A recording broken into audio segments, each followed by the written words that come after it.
दोस्तों, आदाब, सलाम, नमस्कार।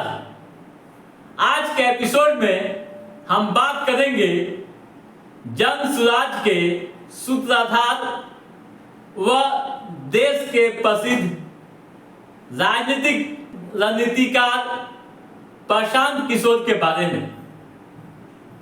दोस्तों, जैसा कि आप जानते हैं कि प्रशांत किशोर भी जन सुराज पार्टी बना चुके हैं और उनके पार्टी की लॉन्चिंग गांधी जयंती के अवसर पर होनी है। उन्होंने विधानसभा चुनाव में 75 मुस्लिम उम्मीदवार उतारने का ऐलान कर बिहार की सियासत में तूफान ला दिया है। खासकर आरजेडी की टेंशनें बढ़ा दी है। सवाल कई तरह के उठ रहे हैं, यानी सियासी सवाल। पहला सवाल प्रशांत किशोर के लिए उठ रहे हैं कि अगर 75 मुस्लिम उम्मीदवार मैदान में उतारेंगे तो फिर दलित उम्मीदवार कितने उतारेंगे? दोस्तों, देश में, माफ कीजिएगा, बिहार में 18% मुसलमान हैं। तो उनके लिए यदि आप 75 उम्मीदवार दे रहे हैं तो 33% दलित समाज के कितने प्रत्याशी मैदान में होंगे? वैसे अगर हिसाब किया जाए, गणित के अनुसार बात की जाए तो कम से कम दोगुना मिलनी चाहिए। तो 75 मुसलमानों को मिलता है तो 150 टिकट यानी 150 टिकट दलित समाज के लोगों को मिलनी चाहिए। अगर 150 टिकट दलित समाज के लोगों को मिलती है तो फिर क्या बचेगा? जैसा कि आप जानते हैं कि 243 सदस्य होंगे, यानी क्षेत्र हैं, और 75 और 150 जोड़ने के बाद 225 हो जाता है संख्या। तो बचा क्या? 18। क्या 18 से प्रशांत किशोर समाज के अन्य तबका के लोगों की भागीदारी सुनिश्चित करा लेंगे? या सीधे साधे यूं कहूं कि 18 टिकट से ही स्वर्ण समाज को मना लेंगे? स्वर्ण के अलावा ईबीसी भी हैं, ओबीसी भी हैं, कई कैटेगरियां हैं।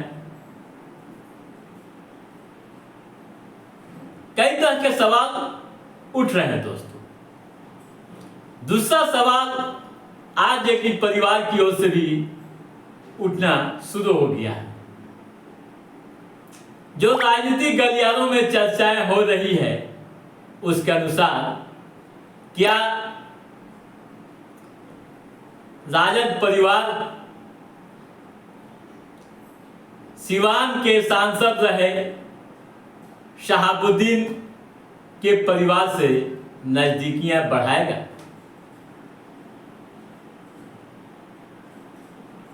सवाल उठ रहे हैं। दोस्तों, मैं नहीं कह रहा, जिस तरह की राजनीतिक हलचलें बढ़ रही है उसके अनुसार मैं बातें कर रहा हूं। दोस्तों, बीते लोकसभा चुनाव में आपने बहुत कुछ देखा है। खासकर टिकट बंटवारों के लिए किस तरह से मुसलमानों की उपेक्षा की गई राजद परिवार द्वारा। आरजेडी ने कैसे मुसलमानों को दरकिनार किया, जिसको ले आक्रोश समाज में है। और हैना साहब के साथ जो हुआ सिवान में, उसे भी बिहार के मुसलमानों ने काफी नजदीक से देखा है। तो ऐसे में आरजेडी क्या करेगी। ऐसा तो नहीं कि राजद की लुटिया डूब जाएगी विधानसभा चुनाव में और बीजेपी का बल्ले बल्ले हो जाएगा, यानी बीजेपी फायदे में आ जाएगी। दोस्तों, यह भी सवाल उठ रहे हैं कि प्रशांत किशोर मुसलमानों के मसीहा बनने जा रहे हैं, दलितों के रहनुमा बनने जा रहे हैं। क्या ये मुसलमानों के रहनुमा बन पाएंगे?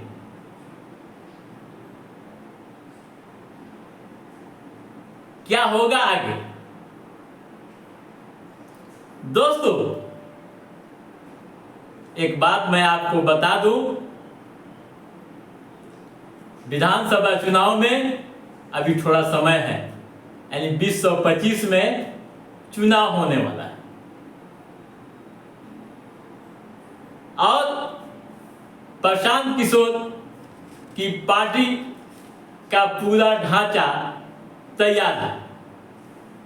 जिस तरह के दावे किए जा रहे हैं, अगर ढांचा बेहतर ढंग से तैयार है, जनता के बीच आपकी पैठ बन गई है, तो आप फायदे में ही नहीं रहेंगे बल्कि आप मुसलमानों के रहनुमा बन जाएंगे। लेकिन अगर ढांचा तैयार पूरी तरह से नहीं है तो यह भी जान लीजिए कि बीजेपी हर क्षेत्र में बाजी मारेगी और इसका पूरा ठिकरा प्रशांत किशोर पर फोड़ा जाएगा।